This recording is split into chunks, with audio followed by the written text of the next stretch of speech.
Hi, this is Pat Sheranian, and thank you so much for joining us today. We have some special treats going on today. I have two terrific ladies coming on with me each half hour. So my first half hour is Terry Williams. Hi, Terry. Glad to have you here with me. Glad to be here. She really appealed to me when I heard about her because this lady is all about organization, and she's going to share some of her tips today. And then we're going to give you her website, so if you'll get pen and paper to write this down because you really want to see who she is and what she's doing. Now, she doesn't travel, I don't think, outside of Utah at this point, do you? Are you flying to the East Coast or any such thing I should know about? So she's here locally, and she is a professional. Now, I've had a lot of people call me up and say, you know, I'm an organizer, and I can come to your house and organize your home. Excuse me. But Terry actually has credentials. So we're going to find out about that and how she got started in this. And as you know, I like to find out where people were born and raised and where they came from and where they're planted now and what they're going to do. So let's start. Move up to your microphone, if you will. There you go. And just tell me a little bit about these. You know, usually folks, when people come on the air with me, I don't know a lot about them. I've heard about them, and that's why I contact them, because someone has recommended them to me as an outstanding personality or an outstanding business or something very unique. And so now we're going to find out what is unique and special about Terry as we go through the day. So tell me where you were born.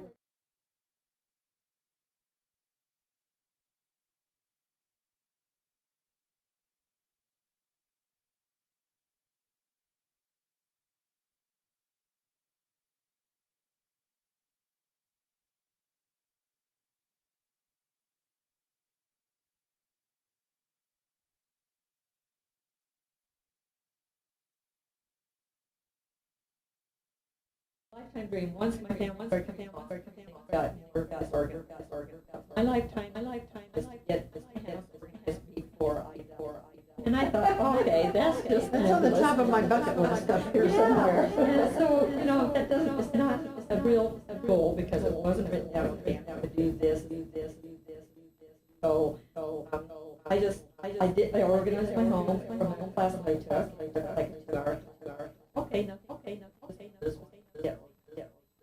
Then the lady that class I took got back with me.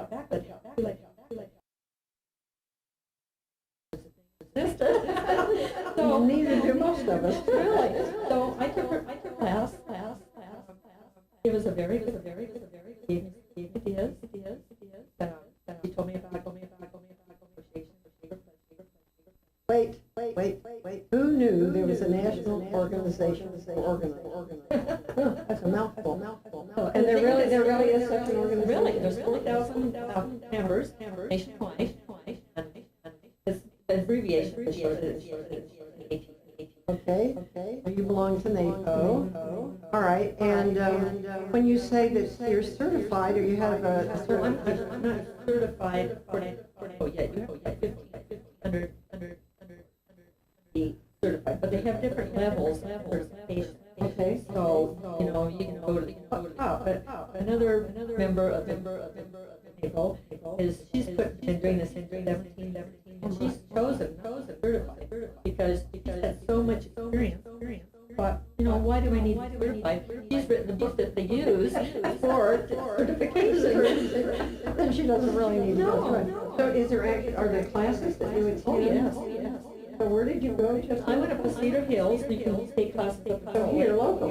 Okay. Cedar Hills, and they have NAPO has why they have convention at different places each year. Last year was like Maryland, Baltimore, and this year's Michigan. Are they all women? Have there been There's probably that I don't know about them. They're all mostly women. So anyway, so it's going to be in New Orleans this coming year. So this some get everybody all together, and they show new products, just techniques, and you know all kind of things that are going to improve their. Okay, so now you've had a family, and you're getting organized, and about somewhere in the middle of this, you heard about this group, this organization? No, I didn't hear about it. Okay, so you just were organizing your home. Right. And sharing tips now against other people. So at some point along the line, what was that? That I wanted to just get in as Yeah, really do. when she contacted me, said, would you like to be professional? Was that a year ago, 2 years ago? About a year ago. So I just thought, I didn't do it. Started taking the training. And it sounds like it. And one of the things we talked about on the phone was, how do you get organized? Now, some of you know I was raised in South Carolina, and I grew up with maids, and because that was just the way it was when I grew up. And I didn't know anything about organization. I couldn't even hang up a blouse. We moved to Salt Lake, and my folks divorced, and mother moved us to Salt Lake, and I didn't have a hanger in a blouse. Talk about a spoiled kids. We all were.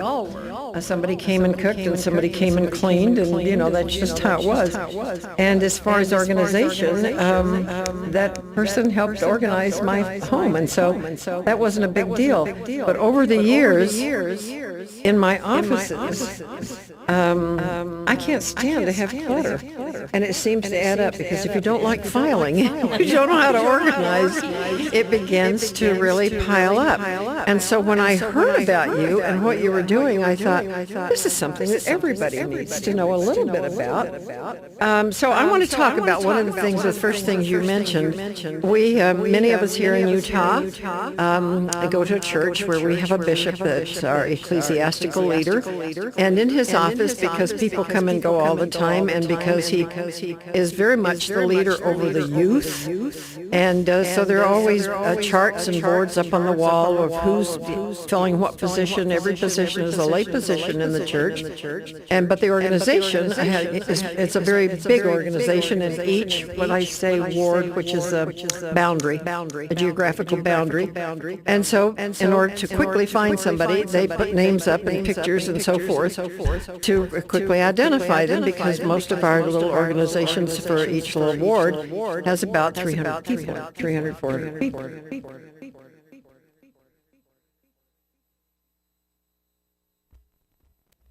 You took it down, and what did you do? I spent 30 hours redoing the board. There was And move you back up here. So the names, they had a name for every person that had a calling. And so I put, like, on one calling, if it's a male, I put blue, and I had it typed, printed blue, and if it was a female, then I put. So you had their names on?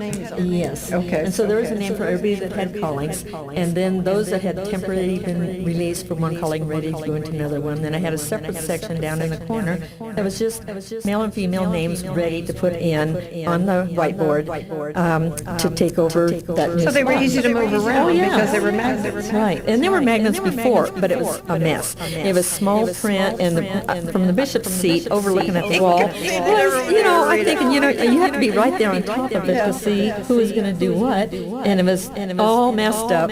So I got really excited when he asked me to do it, and it looks really nice whenever I go in his office. You're really proud of yourself. Yes, Well, let me ask this, because some of us, we each have talents. I've always enjoyed the 46th section of the D&C, Doctrine and Covenants, because it talks about our talents. And so I grew up believing that each one of us have a talent of some type or the other. Mine doesn't happen to be where I can walk in and see space. One of my children, Kent, is very good at that, and he can walk into a room, and it can be full of furniture stacked as boxes, and within a matter of really an hour, he just has walked in and he can see where everything needs to go to make it work. I don't have that gift or talent. Well, So I stack things like everybody else. I pile, and then I move from this pile to this pile, and then I eventually put it in a box and move that over here. I'm not getting ahead this way. I see things. So do you see it? Yeah, I see it, how it can be done. And right now I'm organizing a storage unit that's just fun. Most storage units, they just have all You're about as big as a minute. You're not very tall. when you walk into a storage unit, I would think it's a little overwhelming, and you use the word fun. Well, because I have shelves all the way up and down and organized shelves in the center that you can take out. There's 3 feet on each side. So, the storage units are like 12, whatever size, but like 12 foot. So you created shelves all the way down and in the back, and then down the center. So like having Christmas and Thanksgiving stuff in the front, and then they're on the shelves. You can just take all these boxes or whatever storage containers you want to use. So you create an aisle. An aisle, 2 aisles, and then down the back, so you can walk. It's a U. So you've got a U going. A U, and then you can go clear around everything. And instead of just stacking stuff up that you can't find anything, I mean, you see it, but I label everything. This is a key thing to organizing, is labeling. I label in the house. I label storage things. Or label. But, do you bring that stuff with you? Because most of us don't have it sitting around. Yeah, I bring the tools. So then we purchase. No, you can purchase things for your home that you want, or you can use, fruit boxes or whatever you want to use, depending on what your budget is.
Hi, I'm Roger Strong. I'm here to tell you about tidbits of Utah County. No death, divorce, devastation, or destruction, just good news for good people. You'll find us everywhere in Utah Valley, in doctors' offices, restaurants, mechanic shops, anywhere that people wait. We have over 35 features of fun, family. Strong, I'm here to tell you about tidbits of Utah County. No death, divorce, devastation, or destruction, just good news for good people. You'll find us everywhere in Utah Valley, in doctors' Strong, I'm here to tell you about tidbits of Utah County. No death, divorce, devastation, or destruction, just good news for good people. You'll find us everywhere in Utah Valley, in doctors' offices, restaurants, mechanic shops, anywhere that people wait. We have over 35 features of fun, family-friendly entertainment. To find a paper or to advertise, call Roger at 801-616-6288. Again, that's Roger at 801-616-6288. We're Tidbits of Utah County, the happy paper for Happy Valley.